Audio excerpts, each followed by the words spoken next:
Moving on to topic 3, which is our favorite releases of February, part 2. Andrew is going to run this one. All right, starting off, we have Hane with Flashback.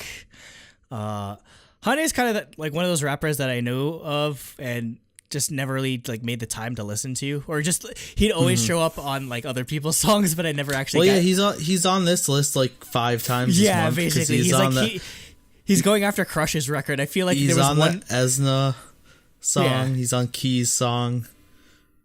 Yeah, he has like 2 of his own songs this month. Yeah, there was one month where I feel like Crush was on like the list like 6 Oh yeah, yeah. He's Crush making a run had for that. A month that was ridiculous. Anyway, I really enjoyed this. I really enjoyed this a lot. I'm a big fan of this like EDM trap or like EDM jazzy hip hop type stuff. So like kind of like what Punchinello does. So I'm always going to be a fan of this type of music. So I need to look into more of his music in all honesty. Kind of a big hole in my like Korean rapper sort of repertoire. Yeah. Next we have Hayes with the song Run to You. So I don't know why this came out. I thought it was like, I was like, is this for I thought it was for like some type it's of a random like, digital single. Yeah, it's a random digital single. I thought it was like for, I don't know. It's not for OST for a drama or anything. It's just she just decided to put out a random ballad track. But I love Hayes ballad tracks. It came out on Valentine's Day. Oh, so that's why. Okay, it's the Valentine's Day thing. Okay, but I mean, I love Hayes's ballad tracks just because she kind of reminds me of, I think I mentioned it before on the review where a lot of her ballads remind me of like Taeyong or like Big Bang, just like really emo stuff. So yeah, definitely. Yeah, I didn't mark it, but it's Hayes ballad. It's really good. You know, it's gonna be good. Yeah, it's worth it for her voice alone. So yeah, definitely. Next we have Hwasa with Twit, or as she says in the song, Twit. Tweet. I'm kind of mixed on this song because, like, listening to what we had before with Hwasa's solo music, or after hearing like Be Calm off the Yellow Flower mini album, I was like, okay, this is what I want Hwasa's stuff to be. And then I heard her collaboration song with Loco called Don't, and I was like, okay, this is what I want Hwasa to be, like just straight up R&B. And we get this. So, like, it's not bad. It's just, I love Hwasa's vocals specifically for the fact that she fits the R&B style so well. So I feel like it's kind of almost a waste to do these kind of songs. Do other things, yeah. Yeah, and I mean, I'm like the only one that doesn't like it, probably, especially in Korea compared to Korea, because this has like been 1-2 like constantly on all the charts. Like it blew up easily. So, and obviously I'm gonna love every time. I love Hwasa and Wheein's friendship is just like friendship goals because they show up in each other's music videos, which is so cute. Because they've literally been friends since like elementary school. Since they were kids, yeah. So it's so they're cool. from the same hometown. Also, just again just one last thing to note about the video. Wow, weird outfits. She's given definitely very weird. She's given JYP a run for his money with that like plastic like rain suit type thing. But I mean, at least the choreo is kind of like okay. Like we learned it in diet dance class. I know like that part for Twin. That's it. That's the only part I know. I'm lost everywhere else. But yeah, what did you think of it? Yeah, so I'm not a huge fan of the chorus. I do like the like instrumental part, and I like the instrumentals and the verses throughout. But yeah, overall, it's just kind of a miss. I kind of agree with you. Like, I just think she's better suited for other types of songs. So yeah, it's whatever. It's not horrible. It's like it's not bad, like you said. It's just could have been better. Mm-hmm. Speaking of JYP. No, you missed one. Oh, I did. I did miss one. Hold up. Next is Infinite with Clock. Yes, I put this on here. So this is their first comeback without Sunkyu, who went to the military and is their main vocalist. And I think this just goes to show that Infinite can hold their own without him. They don't put out bad music. It's very much an Infinite song. They have a style. They stick to it. I think that's like something that Woollim does really well, is like their artists have a distinct style and they stick with them, and they do it really well because both Infinite and Lovelyz have their style, and they do. I think they both do their style very well. It's just, are you a fan of that style, and are you a fan of them keeping with that style like over and over again? And for Infinite, I love all of their music, and this is not an exception. I love it.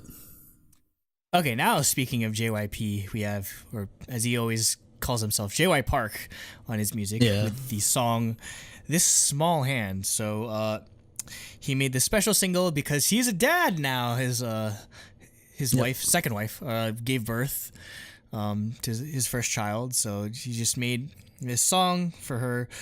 The other part of this song was he dedicated to his father, just like, I guess, his dad actually is dealing with like late stage Alzheimer's, and he said that his dad can't recognize him anymore. So he's just like doing this in honor of his dad, and all of the sales, I believe all the proceeds from the streaming or like the sales of this song is going to go to an Alzheimer's foundation in Korea. So, wish all the best. But yeah, this is a beautiful song.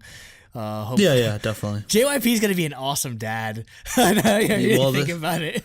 His daughter is gonna be the queen of K-pop. Oh my god! His daughter gets to grow up around Twice and ITZY and Stray Kids and all these groups that are just gonna be dominating the industry for the next 10 years. Yeah, she's gonna be a little kid throughout all that, and then end up probably getting the best training out there, and she's gonna be like if the she princess. wants to be an idol. She's gonna be the princess of JYP. It's gonna be incredible. Exactly.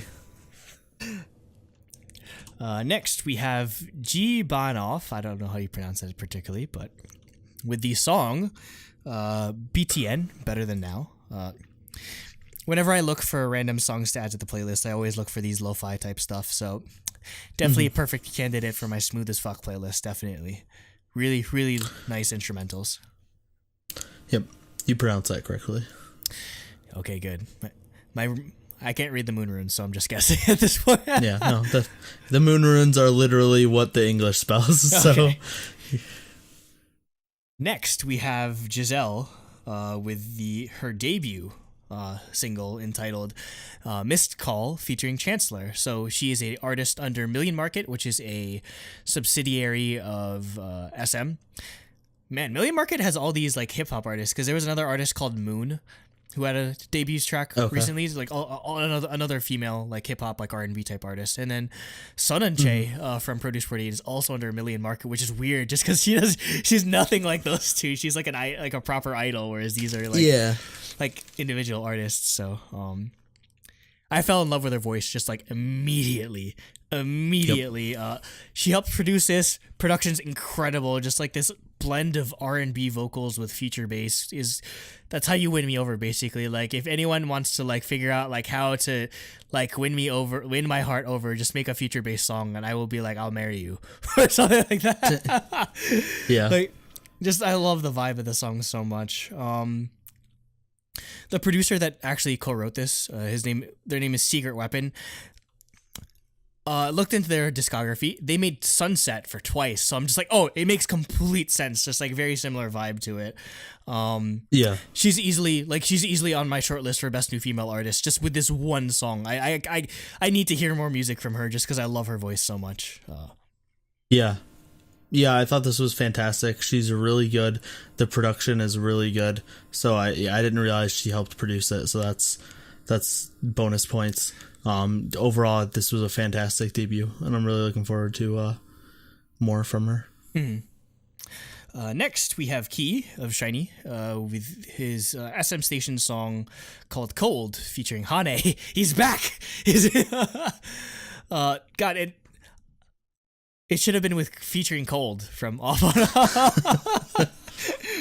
On. Anyway, the actual song I actually enjoyed a lot better than the song he put out last year, One of These Nights, just because the hook of that song was just Crush, whereas this song it's a lot. Yeah, Key's just using a lot more of his vocals on this, so I did enjoy this song way more just for that factor alone. Yeah. Next, we have KYT or Coyote with their 20th anniversary single or album, and the single is called Fact. So, for those of you that might not have been born when Coyote was making music, Jesus Christ. At least Jacob was born at least Jacob was alive when they were making music. Was he? Yeah, 20th anniversary. 20 years, yeah. 1999, yep. so. Yep. That's right. He was again, 1 year old. I'm not as learned with the 90s groups, so this is one of my few exposures to their music, but man, it definitely is a 90s group, and this definitely is like a 90s sounding song. Apparently, like they had a bunch of like member changes, and like the only like original member is Shinji, the girl. But like literally, like they've gone through like a bunch of members over the years. But it's still cool that they came back for a 20th anniversary thing like this. Yeah, I loved it so much. I love super retro K-pop, like 90s K-pop. I listen to SES all the time. And Finkel and all that stuff. So I love it, and this was a great, fantastic like throwback to that, with like a more modern just production sound to it, which was nice. It's just like obviously the music, the quality is gonna be clearer and cleaner, but it still had that style. Yeah. And I thought it was awesome seeing like a 20th anniversary come back. And I didn't realize, but the fact that it's a full length album, like I kind of want to check the whole album out now, because I love listening to this type of stuff. Yeah, because we know this is so hard to come by nowadays, and it's hard to find this type of music because a lot of these groups aren't on streaming services or are barely on like iTunes as it is. So yeah, that's we should look into them for a retro review. Coyote. Definitely. Oh yeah, definitely. Yeah, because really, like you said, it's hard to find. I know like SES's stuff is on iTunes, but like, yeah, other than like big three groups, it's hard to find that stuff. Yep. Next, we have one of the most confusing collaborations I've ever seen in K-pop. We have Lay from EXO, NCT 127, and Mr.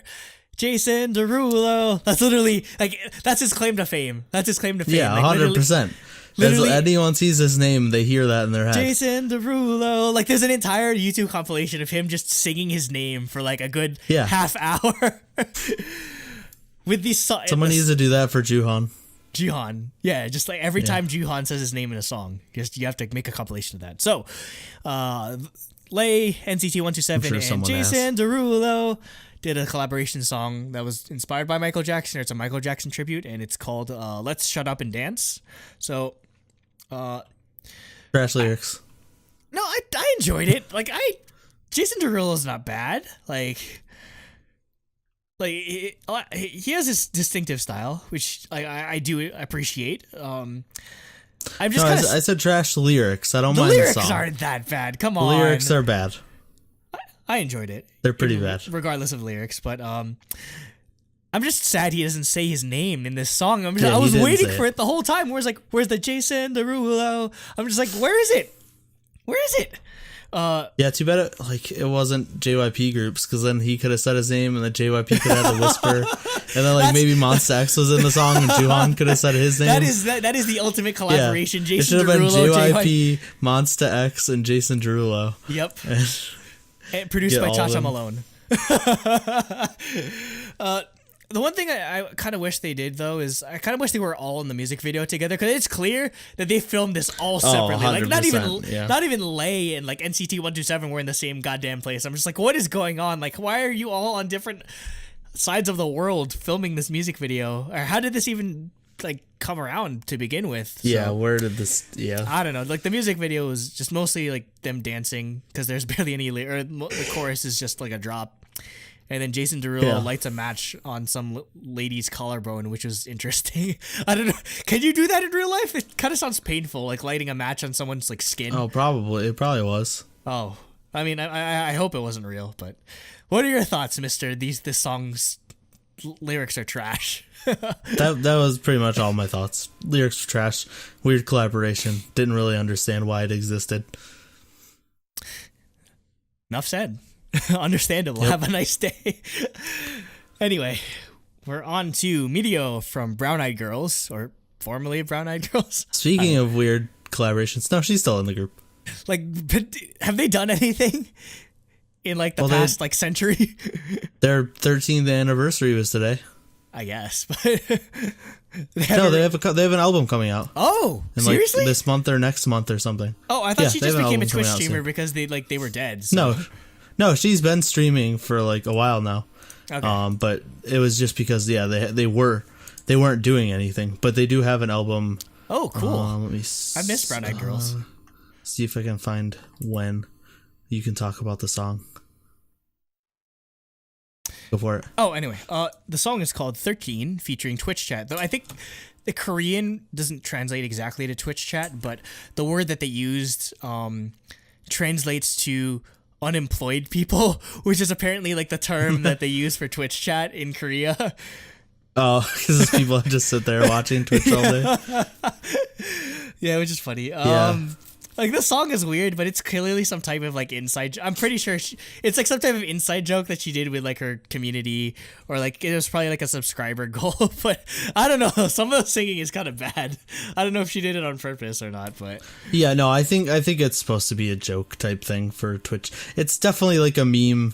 It's a meme style, song. like it's like, a Twitch chat. Like, here's a funny weird thing I'm doing. Yeah, like she has like reaction faces and everything, and like the music video exactly. is like it's all just like Windows clips Movie from Maker. her Twitch. Yep. So yeah, this says the group is planning on making a comeback the first half of this year. 2015, the group has been on hiatus, with the members taking time off and engaging in individual activities. So that's why she was doing Twitch. Okay. So they were on hiatus. And solo releases and other stuff. And also, Narsha left Mystic at the end of last year, but both her and the agency have stated that she will be promoting with the group. Okay, good. So it will be the full group, even though Narsha left. Mm. Yeah, I should check in on Meteor's streams or whatever. Apparently, she plays. I follow her on Twitch. I've never actually watched any of her stuff. But I don't know if she plays Apex Legends or not, but I see she plays League. Like, there's an entire video of her like playing like Zed and everything. I'm just like, yo, come see me. Yeah. Next, past broadcasts. Sorry, I'm looking at her past broadcasts. Does she have anything interesting? See, that's some sort of MOBA. I can't tell. I don't know. See, it's a problem because she marks them all as just chatting, but she actually has gameplay. PUBG. Of course. She just plays random stuff. Okay, League. So just like there's some League. Yeah, all the Korean staples. It's either League. Oh no, yeah, that's definitely League. So yeah. Next, we're on to Miso Soup with the song On and On. Boo. That was a bad pun. Okay, so Miso is, if you've been watching us for a while, we've kind of given her shit for the longest time because her previous songs are just basically Hyuna clones, and when I say Hyuna clone, I mean Hyuna clone as in copy paste Hyuna clone. Like I know a lot of people get like accused, like I don't know, like Sungyeon or like Soyeon kind of get accused of being Hyuna clones, but like Miso took it like to a completely different level with how like much her voice was just like that super annoying style, which is why I surprisingly enjoyed this song. Like, she has an actual singing voice. I was just like, wow, look what she can do when she's actually like does music, allowed to do her own thing. Yeah, so she's redeemed herself in my eyes a bit, so I will pay attention to her from now on. Hopefully she sticks with this, because her singing voice is good. It was really good. I was shocked at how much I enjoyed the song as well, just like the style of song she did. So, yeah, just really big surprise. And rounding out this section of releases, we have Moti from PLT, the world's best not boy group, with the song Go featuring June, also from PLT. So, again, cover of the NCT song. No, it's not. So, obviously, Cooper and I are the biggest PLT stans on the face of the planet, so I have to cover this. I think what makes me enjoy a lot of his music is he has such a unique voice. Like, I can immediately pick out his voice whenever I hear PLT like group songs. So great. I need to check out the rest of this album in all honesty, the mini. So, And again, just like the production is just like top notch as always. Favorite part of this would actually be the end. Has just like this out of nowhere. It's like most of this song is like kind of like this like trap, like chill type of song. That's kind of his style in his individual music. But at the end, there's just this sick ass guitar solo that takes out the song. I was like, whoa, where did this come from? So it was really cool to see that. So maybe he's trying to dip into like the rock rap type thing, maybe. So we'll see.